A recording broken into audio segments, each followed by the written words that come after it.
Hello, welcome to Plant-Based Large Family. So I was cleaning out some shelves the other day, and look what I found.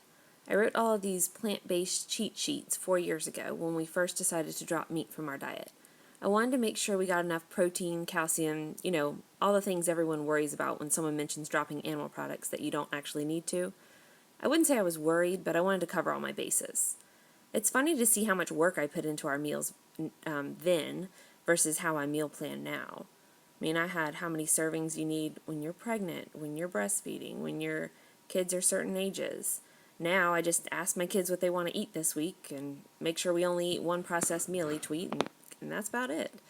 So to anyone who thinks eating plant-based is hard, I get it. But I encourage you to keep trying. It'll get easier and easier. It's second nature to me now, whether I'm at home, at a restaurant, which is not that often, or out and about. The best fast food is plant food. Apples, carrots, bananas. Easy, cheap, healthy, and yummy. This video has some more plant-based supper ideas for you. The first one is pizza. First, we'll make the dough. It's super easy. You just mix the ingredients, which are flour, yeast, a little bit of salt, and water. You roll it into a dough, and you let it rise a few minutes. Then you roll it out, you top it, and you cook it. I make 3 pizzas for the kids, for all of us. One's just cheese, one's cheese and sausage, and one's an everything pizza. We also have spaghetti or avocado alfredo with our pizza, and of course a salad. This is the marinara sauce you've seen me make.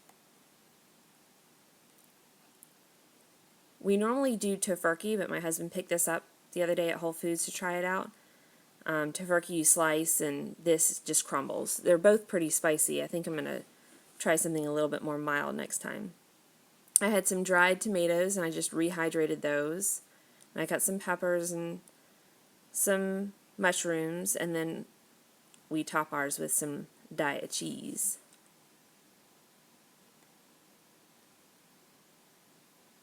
And this is the leftovers. We had a little bit of the everything, the vegetables and the vegan meats, and we had a little bit of the cheese pizza left, and then all the cheese and sausage were eaten. We had a little bit of avocado alfredo left also.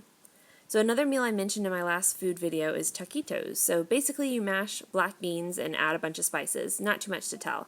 But since I showed you how easy it is to make your own pizza dough, I thought, why not show you how easy it is to make your own tortillas?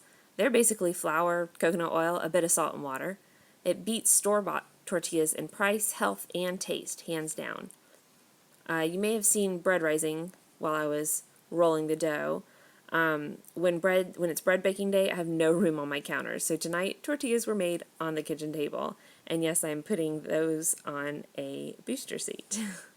So once the tortilla dough is made, you'll see that I split it into about 16 balls of dough. It just depends on how large you want your tortillas to be. And after they've rested a while, you flatten them, and you cook them on high heat, and then you're done. There's very little cleanup. I use plastic wrap on the tortilla press and a nonstick griddle that just wipes clean.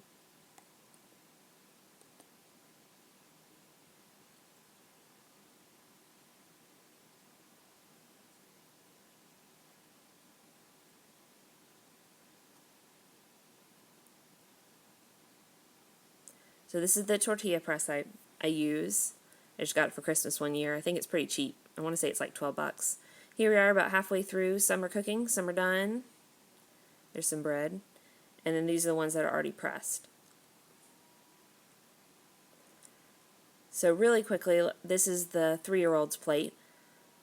And just keep in mind that everyone gets this, and then also seconds, and then also dessert after this. But so there's the taquito, and then he also got a little bit of guacamole and some lettuce and some rice and some corn chips.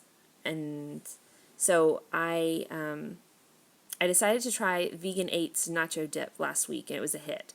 She never disappoints. It really tastes like Nacho Cheese Dip. Well, my husband thinks it tastes like Mexican nacho cheese, whatever that means, but either way, it's wonderful. And it's 100% healthy. All it is salsa and raw cashews with a few spices. Right now we're eating it with corn chips, which is not great for us, but when our carrots, peas, and broccoli start coming in, we'll be eating this dip probably every lunch. Try it out and dump the other stuff for good. I've already showed you our baked beans for supper, but I thought I'd show it again, as this week marked the beginning of our spring harvest with spinach and purple sprouting broccoli, and the end of our fall harvest with our last sweet potatoes. We savored every last bite. We also had broccoli with that meal. So, speaking of new harvests, strawberries are in. Most years we go one day, pick 50 pounds or so, and I spend the next day freezing, drying, making muffins, all that. This year I decided to take it easy and just enjoy each season. So we're going to go strawberry picking once a week until the season's over in June.